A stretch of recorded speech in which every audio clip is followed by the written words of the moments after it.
One thing na ano natin very very timely, especially ngayon, talagang eto may sakuna ho tayong kinakaharap ngayon, as in yung pagbaha sa iba't ibang mga lugar, talagang grabe. And right now at this moment, ano ho ba ang major role ng Philippine Air Force pag ganito mga nangyayaring may mga ganitong mga matitinding sakuna, Major?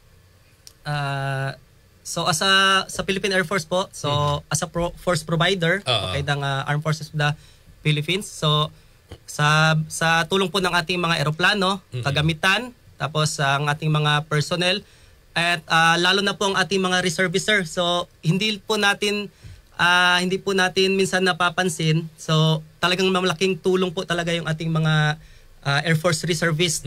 So marami-rami na po tayong kahit paano mga reservists. So we encourage nga po everyone to be a part of the Air Force Reservists. So kahit hindi lang sa Air Force, any branch of AFP. So malaking tulong din po talaga sila, sir, sa ganito, sa ating pagresponde sa first responder po sa mga sakuna. So we mobilize those assets, okay, and personnel to help those who are in need. So especially those who are in the far-flung areas, sir.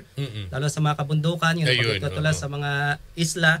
So talagang doon po natin magagamit po itong mga kagamitan, okay, mga personnel. So mga well-trained po yung ating mga pilots, crew, at ating mga support personnel sa mga, especially sa mga ating mga search and rescue. Ito sa talagang ano po rin to talaga sila, sir, sa mga ganitong sakuna. They have the well-trained, okay, training. So including our reservists, sir, talagang tinitrain po natin sila sa mga ganyan, kasi mayroon po din tayo mga reservists talaga, mga skilled po, like mga doctors, like mga yung mga responders, mga paramedics. So may mga ganun rin po tayong reservists, sir. Ang laking tulong po nito sa atin, at yun po yung nabibigay nating serbisyo para sa ating mamamayan.